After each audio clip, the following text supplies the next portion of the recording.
Good morning, comic book fans. Welcome back to Comics in 5 Minutes. I'm your ever Shorty. I'm going to take a quick little look at Spider-Man Reign 2 here. And the fact that it's Reign 2 really heavily implies that it's a very Reign 1, or Reign, if you will.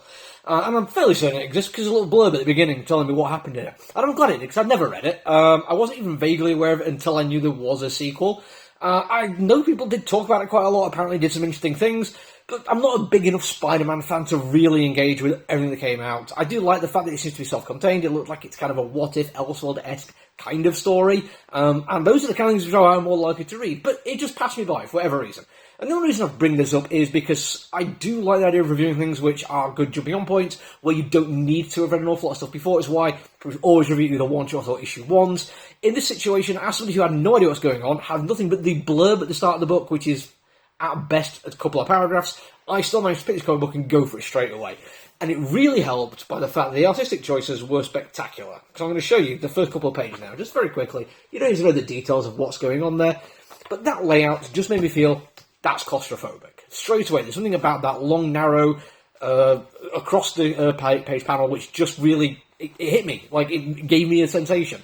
Then you read the comic book and realise, yes, it is supposed to be claustrophobic. These are people surviving in a collapsed building under the rubble with no idea what's going on, no hope of rescue. Perfect. That's exactly what it should be.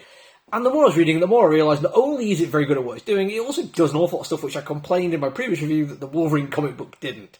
I'm not going to go fully into it, but a couple very quick ones straight off the top is understanding how dynamism works in still images. A couple of fantastic examples of this one is a POV shot where the character is jumping towards you, and understanding where the POV is from and how foreshortening works in anatomy, you genuinely get a sense that it's somebody heading towards you. No need for motion lines, nothing like that. It literally just looks like that is what's happening. It's brilliantly done. There's a bit early on where we have a fantastic single-page panel of two people walking through a crowded art gallery, and it's one panel, but it's taken over multiple time frames. It's really nicely done with the fact that dialogue kind of bounces and pops between the characters. It sets its own tempo and pace as you're going through it. More importantly than that, though, it is a non-traditional layout for a page. If you think like the standard 9-panel grid, everyone knows how to read those pages. It's almost like ingrained into us right now. This does not flow that way, but because of how well it's written and how good the artist captures these moments in time, there's absolutely no problem following it through. And it invites you to go back and look at some of the background things, almost like a Where's Wally kind of thing, because it's crowded and busy, but at no point do you feel lost in it. Really, really good control of pacing and form there. And that just is brilliantly done throughout the entire comic book. Other things it does really well with the art, and yes, I'll talk about the art quite a lot now, it's a cyberpunk horror, and I've already described some of the horror elements, but you also get to see Kingpin in a variety of different states, and every single one of them he looks deeply unsettling and kind of terrifying. We have the fantastic cityscapes, all neon-drenched, occasionally feeling like it's glowing off the page with the purple lights, which is brilliant.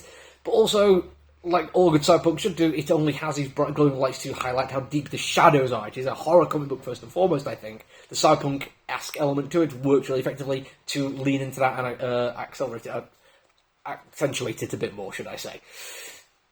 All that, not to be said that the writing isn't great as well. Now, obviously, it has to be great for these beats to work in the way they work. The pacing has to be done through how the story is put together. So, the writing obviously is good.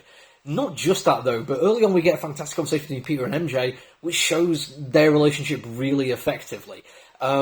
It's not, like, layered with romance and intimacy, but you still get a sense these are two people who love each other because of just how comfortable they are with each other and the kind of way they talk. The pacing, again, is important. They bounce off each other really, really effectively. Later on, when Peter is effectively rescued, but doesn't realise that's what's going on, it makes his feeble attempts to not be rescued even more heartbreaking, gut-wrenching. It's brilliantly done. I do have a slight criticism on the writing. This is a minor thing for me, but one of the things I loved about the comic book was how it is playing with convention and style, particularly Marvel style. It moves quite far away from it, but the ending feels a little bit by the numbers. I was already intrigued by what's going on here. I like cyberpunk, I like horror, I think the artwork is fantastic, I'm intrigued by what's going on, but then you get to the end and find they've just got like a 48-hour countdown, and it feels a little bit like, oh, come back next week to find out what happens. I didn't particularly need that. I thought everything was working so effectively that dropping that in like a page or two before the end, it does feel like they're doing it just to grab the kind of like you have to come back next week kind of crowd to it. And I just don't think it was necessary. I feel like everything else was done enough that I was going to be into it anyway.